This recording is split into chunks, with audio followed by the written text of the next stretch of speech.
už nie, ale generácia našich detí a fakt tie dôchodky nebudú mať. Ahoj, Jožko. To je masírovanie mozgov, ten štát míňa peniaze neadekvátne, nepotrebné, hlúpým spôsobom, napríklad na nové, čo to, rodné čísla, miliardu eur. Viete, čo môžete robiť za miliardu eur v tejto krajine? My si nevieme predstaviť, koľko to je peniazy. A toto vám podsúvajú cez médiá. A tí novinári pokojne. Nebude na dôchodky. Až na neho jedno dňa nebude. Ale my dávame model, že na dôchodky bude furt. My nebudeme mať dôchodky, nechceme ich. Na čo? Budete mať 300 eur mesačne a tým si vyriešite doživotne svoj problém. Tie peniaze sú pohyblivé, samozrejme. Môžete znižovať, zvyšovať podľa toho, koľko peniazy máte k dispozícii. Toľko som chcel povedať na stojaka. Chce niekto pokračovať po mne? Ja by som sa len tak krátko zapojil, lebo sú tu aj iní. Ešte chvíľočku, Pálko. Ja by som upozornil na ten nepodmenený základný príjem. Že sa s tým zaoberajú už štáty v Európskej únii, aj sú krajiny vo svete, kde už to aj zaviedli nepodmenený základný príjem. A to hlavne preto, že tým, že nastáva automatizácia v priemysle vo všetkom možnom, tak ľudia majú čoraz menej práce a to príde, hej, samozrejme. Tak ide o to, z čoho tí ľudia, ktorí aj chcú pracovať a nebudú mať prácu, z čoho majú žiť. Takže aj preto to uvažuje aj Európska únia o tom a aj my to máme samozrejme v programe, aby sa tomu, vlastne na to sa myslelo, pretože vidíme, že naozaj skutočne každý máme v rodine blízkych ľudí, ktorí chcú pracovať a nemôžu pracovať, pretože už sa veľa vecí zautomatizovalo. Hej.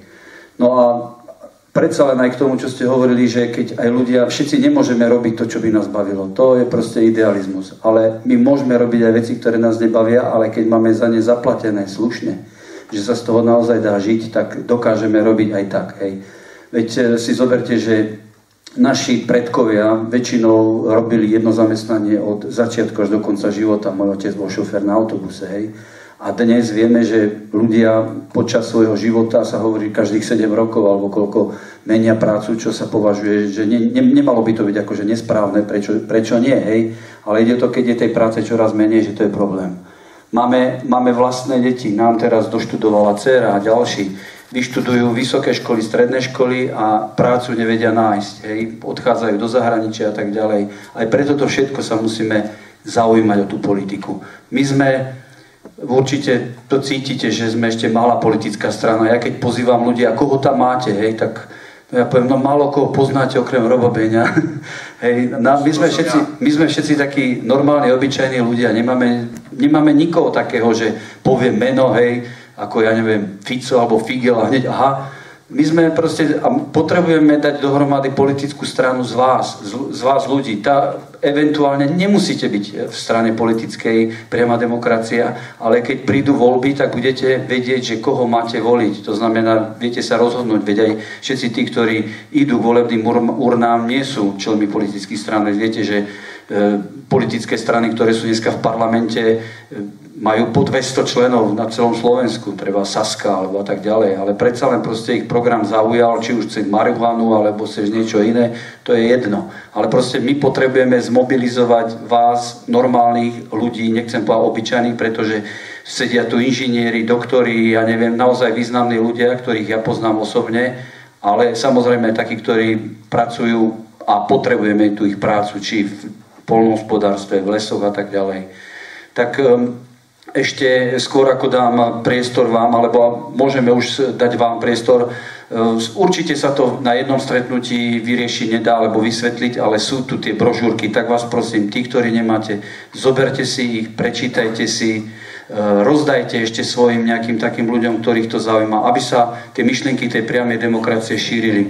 Takisto ešte, aby som nezabudol, Lubor tam pri dverách položil také väčšie samolepky, sú tam také ceny výrobné vyložené, ale je tam napísané, že kto chce, môže dať aj viacej, iba z toho hľadiska, že pôjde to znova len na rozširovanie a propagáciu. Nemáme na to, aby sme zatiaľ mali v každom meste 30-40 billboardov, ako majú niektoré politické strany.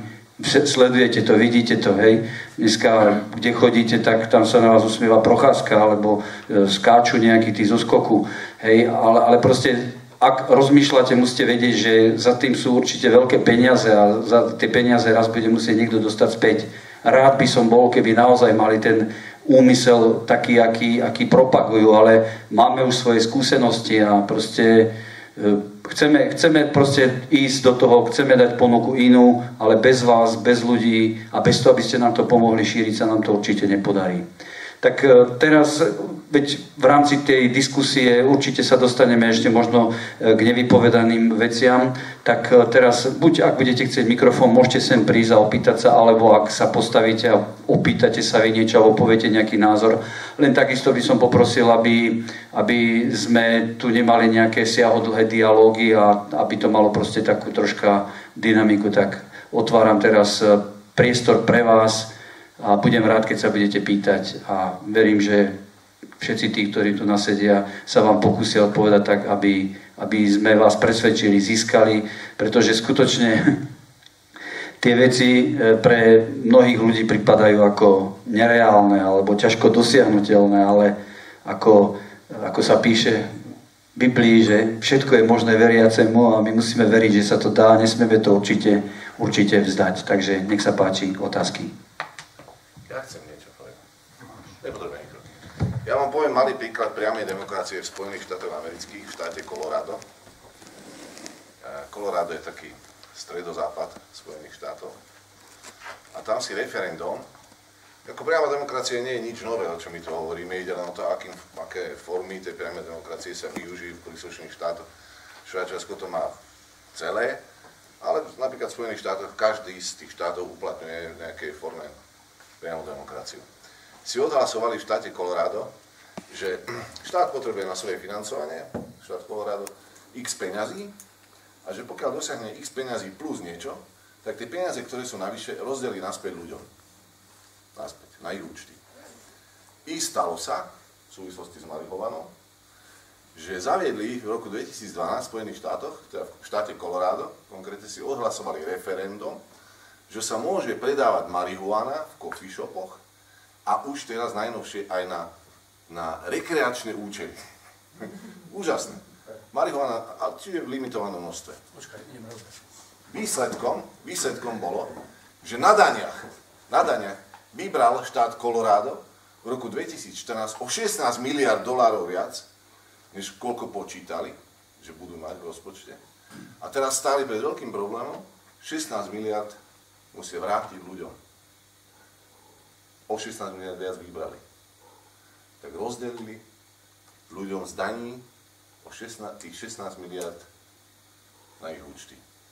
To je výsledok priamej demokracie. Len toľko som chcel k tomu povedať. Na čo to vlastne je dobre? Ľudia si odhlasujú. A to platí. To je zákon. To bolo Colorado, u nás je Eldorado. Tak, nech sa páči.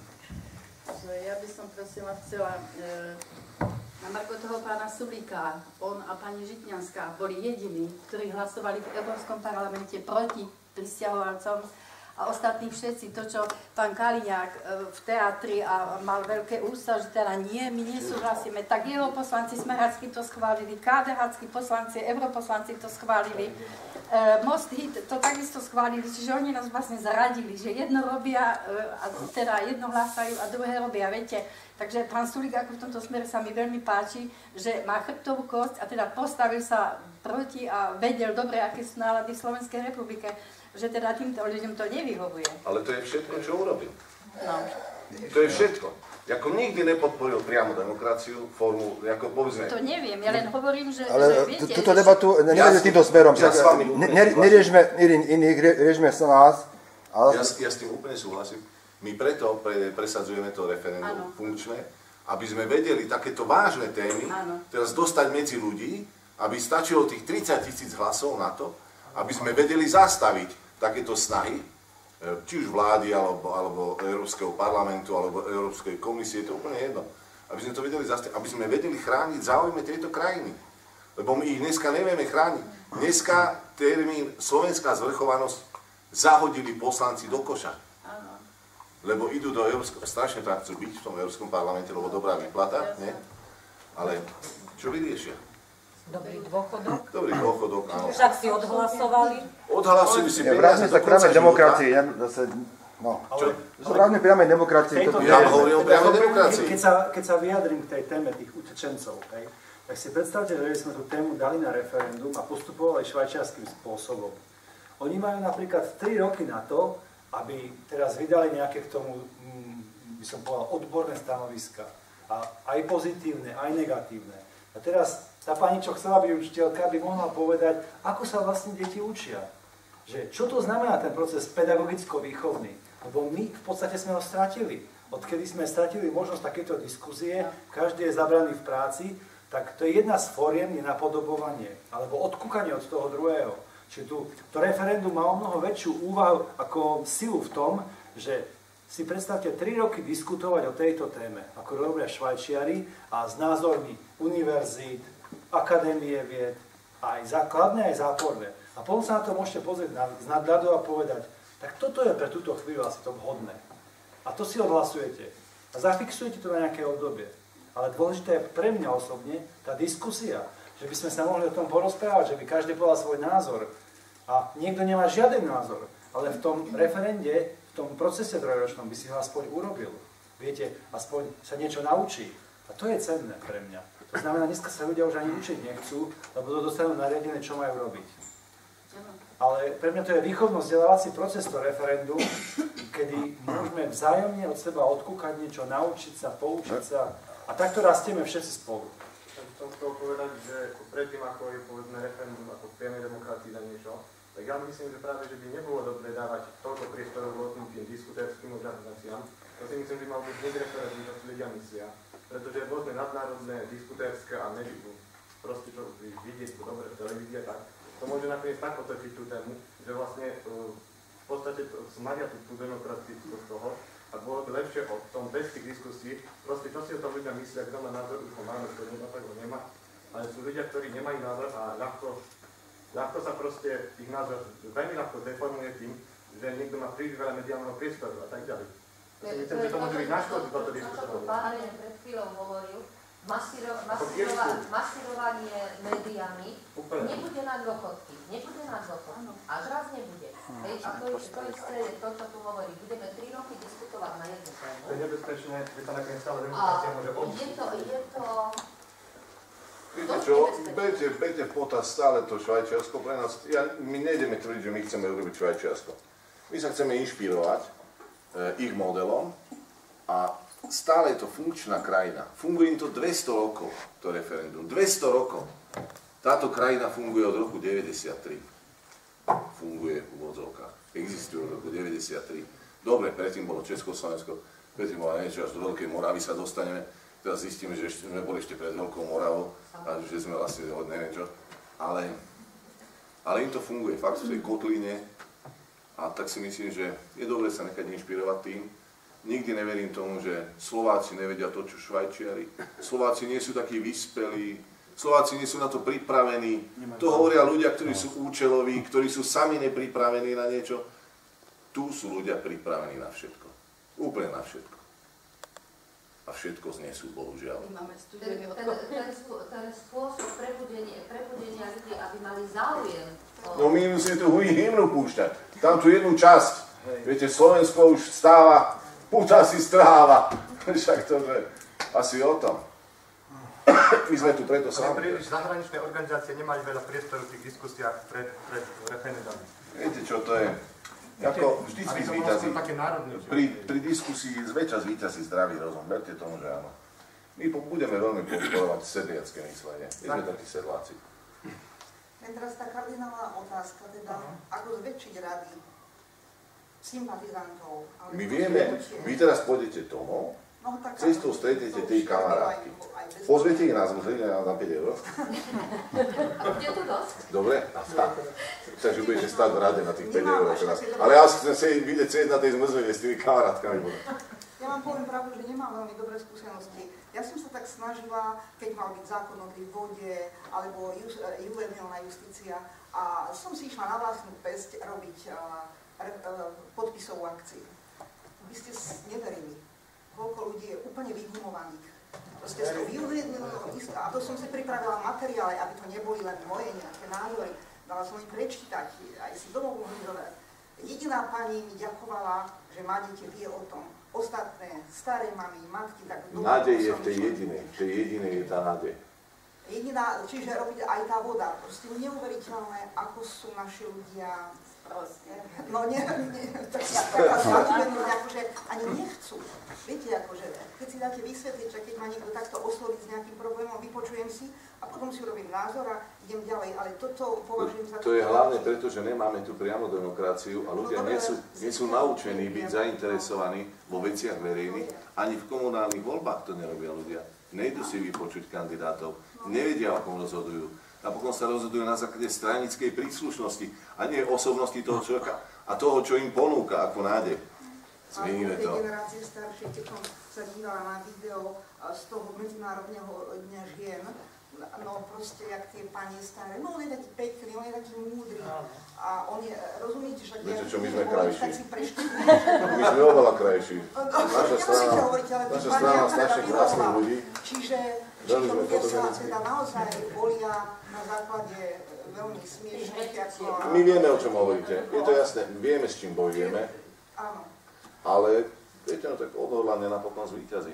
Odhodlanie, a ešte takú malú poznámku, jasné, to Švajčiarsko je ako ja, zároveň aj vieme, prečo to je, že ono vlastne určitým spôsobom bolo chránené aj mocnosťami, pretože to je taký aj finančný azyl pre nich, že tam veľa peňazí získali z tých vojnov a tak ďalej, toho proste cez tie peniaze, ako to išlo. To je jedna vec, ale druhá vec, čo som čítala, tak napríklad takisto si už pustili školstvo a už tam to sexuálne harašenie a celá táto nová, už to tam funguje. To znamená, že všetko to závisí na úplne tom nejakom morálnom nive toho národa, či si je schopné proste udržať toto, no. Pretože potom to ide všetko do úvodu. Školstvo je v katastrofálnom stave, že teraz ako to je, ja si predstavím. Môžem takto, že ono to, čo ty, Dominik, to, čo si ty povedal, tak ja s tým samozrejme žiaľ nesúhlasím, hej. A pani Cillerová je človek, ktorý skúma, hľadá, nie len, že číta, čo nám predostrú, hľadá aj tú inú stranu. A ty, keby si to nehal na tých ľudí, tak žiaľ Bohu, my sme masírovaní len tým, čo vidíme a čítame a počujeme. To znamená, nevytvára sa tu priestor aj to pre a proti. Aby aj tá druhá strana, aby sa tu zišli skupina ľudí, ktorá povie, prečo áno, prečo nie. Aby to bolo vyvážené. Hej? A teraz vlastne otvorila veľmi dôležitú otázku, že naozaj, a pani tu nás síce povedala, že sme národ, ja neviem, sprostý alebo hlupý, my sme nie sprostí, my sme ohlupovaní, hej, a nechávame sa ohlupovať. A práve o to ide, aby sme proste sa nenechali ohlupovať, aby sme hľadali tú pravdu, hej. A to je veľmi vážna vec, skutočne, akože, a tým, že my neovládame médiá, a keďže vieme, že neovládajú ich ani politici, ale ovládajú ich finančné skupiny, vieme, komu patrí, ja neviem, televízia tamta, ktorým patria noviny a tak ďalej. A už také noviny, čo sme nečakali, že Slovenka, Život, také proste všetko. A tam pekne podprahovo je to dané a modelované. Hej. Ale ja by som sa možno opačne opýtal, pani Cillerová, že či by ste nám vy nevedela poradiť, že ako, čo by ste nám vypovedali z vášho pohľadu, že možno ako na to ísť. No, to je ten problém, rozumiete, tak nemôžem sa postaviť na ulicu kričať. To je ten problém vlastne základný, že teda médiá sú aké sú, že idem do obchodu aj pani, už sa to len po tých nových, ako sa len tie noviny, ja to ani neviem, časoch a čo ja viem čo, a čo ich zaujíma. Čiže ako na to pôsobiť, bohužiaľ v tomto zlyháva aj mladá generácia, pretože tí by mohli pôsobiť, povedzme, na tých svojich rodičov, starých rodičov, lebo nie každý má ešte prístup k internetu, alebo nevie proste, tam si predsa len nájdete veci, ktoré vás zaujímajú. No a bohužiaľ aj toto krásne video som nedávno videla, to bol taký medzi 20-30, nevedela som presne vek určiť, mladého, ktorý o tomto hovoril, a že jediná cesta je, že táto generácia týchto 20, 30, 40 ročných vezme veci do rúk, pretože presne rozprával o morálnom rozklade, že to, čo sa na nás hrnie, aj imigranti, aj všetko, to sú nebezpečia zvonku, ale práve preto, že naše vnútorné morálne hodnosti sme proste zahodili. to vždycky v histórii bolo, že keď sa štát Rím a všetko, začalo to vnútorným rozpadom. A potom už prišiel nepriateľ zvonku. Čiže v tomto smere, no, neviem ako na to, no. A ten chlapec, o ktorom hovorím, rozprával, že proste už tiež sa robí skupina, kde si v zahraničí, že vlastne týmito hodnotami znovu akoby ich obnovovať, pretože iná cesta proste nie je. Jednu vec sa idem opýtať. Ak ste si všimli, akékoľvek štátne sviatky, ktoré doposiaľ sme mávali, ani jeden sa neslávi. Z toho jasne vidíte, že spoločenská požiadavka nie je na to nastavená, aby sa v ľuďoch vytváralo nejaké kultúrne povedomie o tej svojej svojbytnosti a národnosti. Viete, to sme si zvykli. Ale ešte ešte jednu vec, ale čím to je, si vezmite napríklad zase v tých médiách. Vždy všetko sa zosmiešnilo a zdehonestovalo. Čiže aj keby tí ľudia už bývali chceli ísť a pripomenúť si nejaký ten sviatok, tak už jednoducho nepôjdu len preto, lebo v médiách to bolo zosmiešnené a čo na to povie moje okolie. Ale to je tá zabednenosť, rozumiete? Áno. Ja sa divím, že v ľuďoch, ako aj v Slovákoch, kedysi aj bolo cítiť nejakú revoltu, však či povstane, či proste aj v minulosti, aj Jánošíka spomeniem, proste nejaký vzdor. A ten vzdor nám chýba. Že dám si tlačiť do